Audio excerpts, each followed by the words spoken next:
Why is Ellen Germain, the U.S. envoy for the Holocaust, getting involved in staffing issues at Yad Vashem? I'll have details about this and the relationship between the Israeli Holocaust Memorial and Palestinian nationalism today.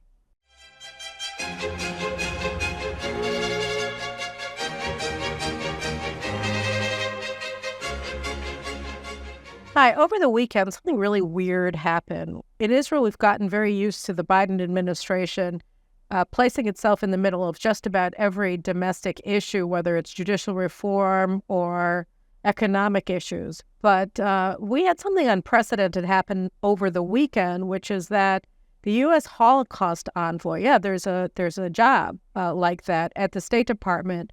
Ellen Germain posted a Twitter post where she said, "The U.S. values the crucial work of Yad Vashem and its director's leadership as we work together on Holocaust education, remembrance, and research. Maintaining the independence of such institutions around the world is key as we face efforts to distort, deny the facts of the Holocaust." Okay, so, what had happened in the days before Germain's post on Twitter is that stories started coming out about Donnie Dayan, who is a Politico. He was a failed Knesset candidate for Gideon Sa'ar's party, the New Hope Party. He was number 10 on the list, and I think they have 4 people in the Knesset on Benny Gantz's list. They were polling 0 before they joined Gantz. So Donnie Dayan, when he wasn't able to get elected to the Knesset with Gideon Sa'ar, he was appointed by Yifat Shasha Biton, who was Gideon Sa'ar's deputy and served as the education minister in the last government, to serve as a director of Yad Vashem. Donnie Dayan, we should be clear, has no background in Holocaust education. He was the head of the Yesha Council. He's a high-tech guy, and he was the the consul general to New York that Netanyahu appointed him in an act of true loyalty, because he was already appointed by Netanyahu to serve as the ambassador to Brazil, and the Lula government rejected him. And rather than just saying, "Sorry, you're all out of luck, buddy," Netanyahu placed him in the consul general's position in New York, and where he proceeded to just sort of abandon all of the principles that he supposedly stood for in terms of Zionism, and just embraced the progressive zeitgeist of the leading members of the Jewish community in New York. So rather than being the emissary of the Israeli government to the New York Jewish community and to the city of New York and to the great state of New York, he was their representative to Israel, essentially. So he just changed who he was representing very early on in his tenure. And then when he came back to Israel, he started biting the hand that fed him, just attacking Netanyahu, and then joining Gideon Sa'ar and the other former Likud members who were driven apparently more by a personal animus towards Netanyahu than by any of the principles that they had advanced or advocated on behalf of throughout their political careers until then. So that was the New Hope Party under Gideon Sa'ar, and that was Donnie Dayan, and he was appointed to be the director of Yad Vashem. Again, he's not a professional. He's not independent. He is a political appointee of the last government, and specifically of Gideon Sa'ar and his party. So that's who he is. So the independent part about Germain's tweet doesn't make a lot of sense.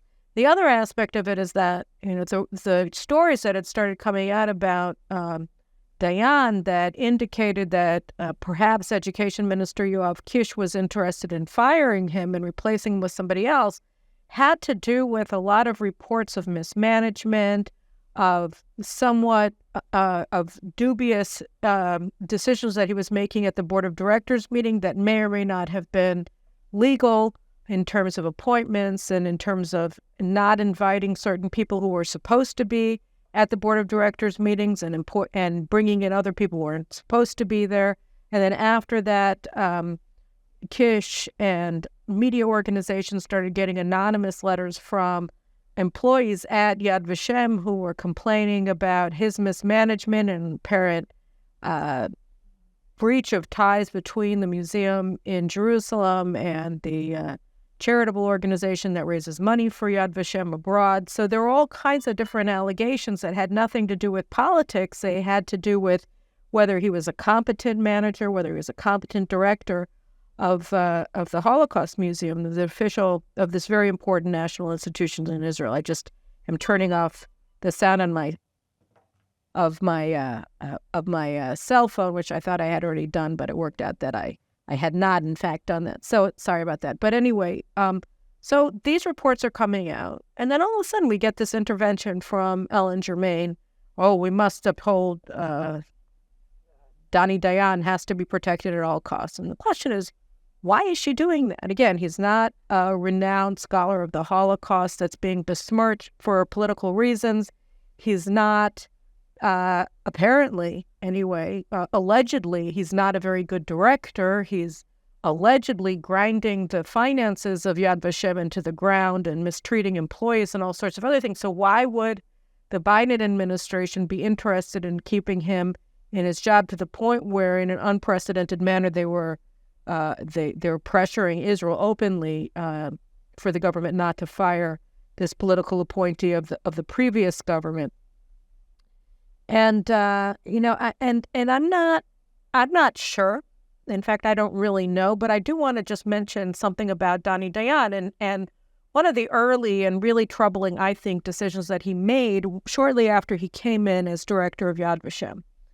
And that was in late 2021. He gave his first interview, I think, as the director of Yad Vashem to Haaretz, to their weekly gallery supplement in their Friday newspaper. And there he very proudly said that he was standing up to the pressure of wild actors on the right who were demanding that he put up an exhibit that included the picture of the Mufti of Jerusalem, Haj Amin al-Husseini, in his meeting with Hitler in November of 1941. And he said that this was for political reasons, that the demands to exhibit at the Israeli Holocaust Memorial the picture of Haj Amin al-Husseini, who was also the founder of Palestinian nationalism, with Adolf Hitler in November of 1941, made no sense from an academic or historical perspective because al-Husseini, he claimed, was a marginal character in the Holocaust. And this is sort of an extraordinary position because it really isn't true, although it is the official position of Yad Vashem, and it became, I think, the official position of Yad Vashem earlier in 2021. And it's a strange position. And if you want to talk about a political position, I mean, I think, as I'm going to try to show in the next couple of minutes, it's an extremely political view because Haj Amin al-Husseini may not have been influential in terms of the Nazi decision or Hitler's decision, the Nazi high leadership's decision to exterminate the Jews of Europe. But he certainly was an influential voice, and he certainly had a significant role in carrying out that extermination. And I just want to go through a couple of things. First of all, Husseini was a fan of Hitler from the very outset. As the Mufti of Jerusalem, he had long upheld the idea of genocide of Jewry. He was, as I wrote in my book, I have a whole chapter on the Mufti, and it was actually a hard chapter to write because there was so much material about him and the Holocaust that it was sort of, I found it hard to even just go through it and decide what I wanted to put in and what I was just going to have to regrettably leave out. So just to be clear, the voluminous nature of the historical record in relation to al-Husseini's role in Nazi Germany and his active support for the Holocaust is unmistakable. So to say that he was a marginal figure, it's simply not true. Anyway, he wrote Hitler a letter of congratulations right after he first became the Chancellor of Germany in 1933 after the elections. And he continued active support for Nazis and brought about or was spearheaded the Nazification of the youth, the Arab youth in the land of Israel in the 1930s. They had Hitler Youth movements. Their youth movements of the Arabs of the land of Israel included the swastika as their banner, and they greeted each other with Nazi salutes.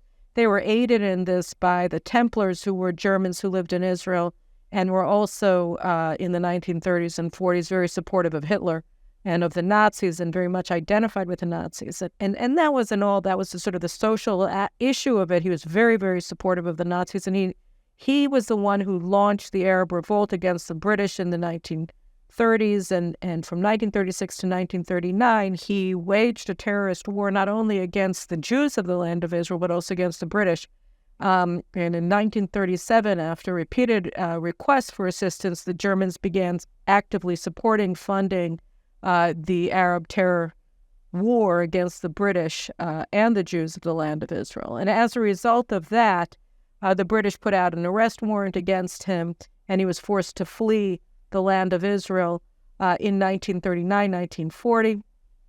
And he fled from here to Lebanon, to Syria, got to Iraq, where he joined forces with some of the generals in the Iraqi military, and they overthrew the British supporting government or king on behalf of the Nazis. He was working in cahoots with the German ambassador in Baghdad, and he was the focal or the most powerful voice that was most influential in the pro-Nazi coup in Baghdad in 1940. And that coup failed. The British, actually the main guard were Indian fighters, but the British forces were able to retake control over Iraq. I mean, they had to move forces away from the European front to fight in Iraq. And that was Hussein's doing, to overthrow this pro-Nazi government that Husseini had installed in Iraq. And they were on the eve of Shavuot in 1940. They were on the outskirts of Baghdad. So they had basically already won, and the military coup, the leadership had already fallen, and it was just a matter of installing the government, the pro-British government again. And so on the eve of Shavuot in May of 1940, Husseini incited the Farhud, the pogrom, the mass murder, and violent assaults against the Jews of Baghdad, in which I think up to 900 Jews were killed. Thousands of Jewish businesses were destroyed. Jews were left penniless. Their homes were burned. Women were raped, etc. In this mass spasm of violence that I think lasted two days in Baghdad, that was inspired by Husseini and his cohorts. And then, as the British were coming in, Husseini and his partner in Baghdad fled to Tehran, where the Shah was sort of pro-Nazi, and they stayed in Iran for a little while, and then they got an Italian Air Force flight out to Rome, where they met with Mussolini, and then Husseini went to Berlin, where he met with Hitler in November of 1941. And there are various discussions of what happened at that meeting. But Robert Wistrich, the late Jewish historian and the head of the Vidal Sassoon for the study of contemporary anti-Semitism at Hebrew University, said in an interview in 2003, I think, in the movie Obsession, he explained that in that meeting was that Hitler told Husseini about his plans to annihilate the Jews of Europe, and that he told him to keep this a secret, to hold this in his heart, but that was the plan for him to do that. And then if you look at the book of Jeffrey Herf, where he wrote about Nazi propaganda in the Arab world, he explained how what Husseini did, he ran this Arabic shortwave radio network that broadcast to the entire Arab world from outside of Berlin from around 1942 to the end of the war. And what he did in that radio network is that he fused annihilationist, race-based Nazi anti-Semitism with Islamic Jew hatred, jihadist Jew hatred. And so he brought these two concepts of hatred together. He had already done this, by the way, in the 1920s. He had serialized the Protocols of the Elders of Zionism, had it translated into Arabic and published in the newspapers in Israel. And so he was very, very important. He was also important in the actual genocide of Jews. He blocked deals for swaps of Jewish children in Bulgaria and in Hungary and in Romania that would have paid ransom for 1,000 Jewish children, and then 4,000 Jewish children, 5,000 Jewish children, so for about 10,000 Jewish children that would have been ransomed for money, for tanks, for whatever, to the Germans in 1943, 1944, and allowed to emigrate to the land of Israel. He blocked that and had them deported to Auschwitz. He intervened with the Nazis, with Himmler, with Eichmann, and he also, with the Nazi collaborationist governments in Hungary and Bulgaria and in Romania, to send the Jewish children that were slated to be saved to the gas chambers. So he did that as well. He also founded an SS division of Albanian and Bosnian Muslims called the Hansar Division, and they were involved with the annihilation of Bosnian Jewry, where you had, I think, the highest percentage of the Jews, of the Jewish population was actually annihilated. It was there that you had over 90% of, I think there were 14,000 Jews in Bosnia before the war, and 90% of them were killed. And his Hansar division that he founded was instrumental in doing that as well. You had a testimony, I think in the Nuremberg trials, by Adolf Eichmann's assistant, who claimed that Haj Amin Hosseini was actually involved and instrumental in convincing Hitler to annihilate European Jews. But whatever the case, I mean, he was definitely an active Nazi. He was actively engaged in the annihilation of Jews to the extent that he was able to be. He blocked the salvation of Jews, the rescue of Jews in at least 3 separate proposed deals in 3 different countries, and instead had these thousands of Jewish children sent to Auschwitz and murdered. So he was extremely important. He was important also, of course, because he was the father of Palestinian nationalism, and his ideology of hatred and of annihilationist anti-Semitism played a huge role in shaping the Palestinian national movement, such as it is over time. Yasser Arafat referred to him as his uncle. He met him when Haj Amin al-Husseini was living in Cairo, and Arafat was living in Cairo. And he claimed his lineage from Arafat claimed to have been descendant of Husseini. At least he called him his uncle, and also said that, he had learned from him and he saw himself as a disciple. Husseini famously was calling in 1948 on Radio Cairo for the annihilation, the physical annihilation of the Jews of the land of Israel during the War of Independence, called for them to kill every Jew wherever he found him, until Tree would call out to the Muslim, "There's a Jew hiding behind me, kill him," etc. It's a Quranic verse, but it was also then used in the Hamas charter from 1988. I think it was Article 7 of the charter. So he has played a huge role in shaping the Palestinian national movement, both the PLO and Hamas, Muslim Brotherhood. He's also one of the sort of founders of the Muslim Brotherhood. He is a key figure in both Arab nationalists, Palestinian nationalists, and Nazi, the fusion of Nazism with Arab nationalism, as well as in the actual undertaking of the annihilation of European Jewry. He also had a plan to open up, after a Nazi victory, to open up a camp modeled after Auschwitz in around Shechem, around Dotan, where now there's a military base in northern Samaria by Shechem, Nablus, that was going to also operate as a death camp for the Jews of the land of Israel. And a lot of other, wanted to poison the Jews of Tel Aviv. I mean, there's a lot of stuff. So the idea that he's a minor figure is preposterous. He was not a minor figure. He may not have been the decisive factor in the annihilation of European Jewry, but he certainly was he was a major supporter of that annihilation, and he was instrumental in shaping the annihilationist movements that Israel has faced since 1948, and arguably, not even inarguably, actually, since the 1920s, when he was first installed by the British as the Mufti of Jerusalem. So there's a long-standing relationship from the 1920s stretching into the 1940s between the Mufti and the Nazis, and between European anti-Semitism and Arab Jew hatred or Muslim Jew hatred that he fused together in his own personal work.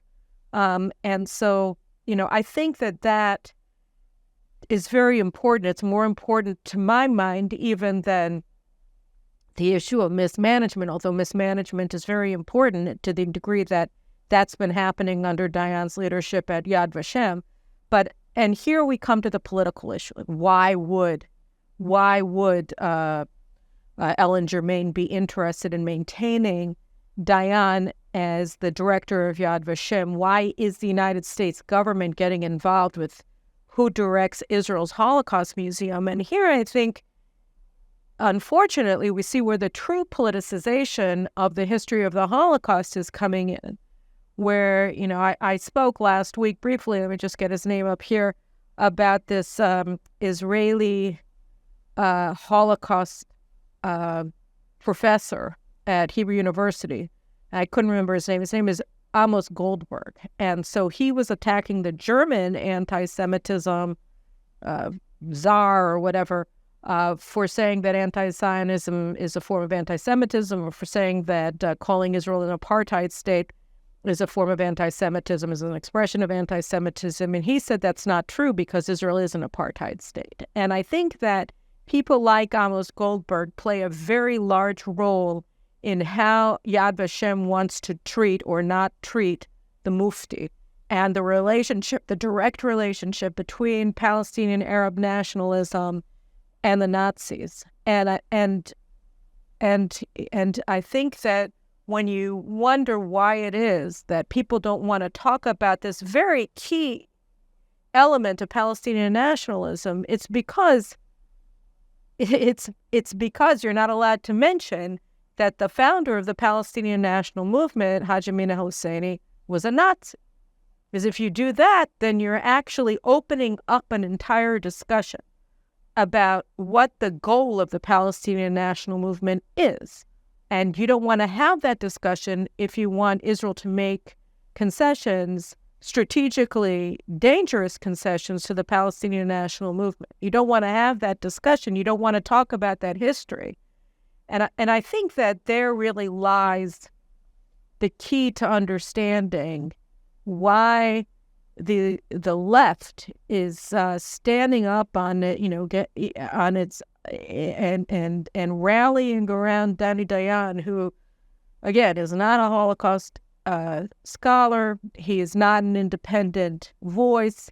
He is a representative of a party in the opposition that is animated, I would argue, solely, others may see it differently, but solely by an animus towards Netanyahu and a desire to avenge him, and that desire to avenge Netanyahu, to hate Netanyahu, to oust him from politics, is bringing them into relationships with a lot of very progressive bedfellows that are not interested in advancing necessarily the truth about the relationship between the Palestinian national movement, such as it is, and Nazism, Nazi Germany, Nazi anti-Semitism. So I think that at a minimum, we should stop looking at the controversy about Donnie Dayan and whether he continues to be the director of Yad Vashem or not, and whether this is a hatchet job by Yoav Kish, which I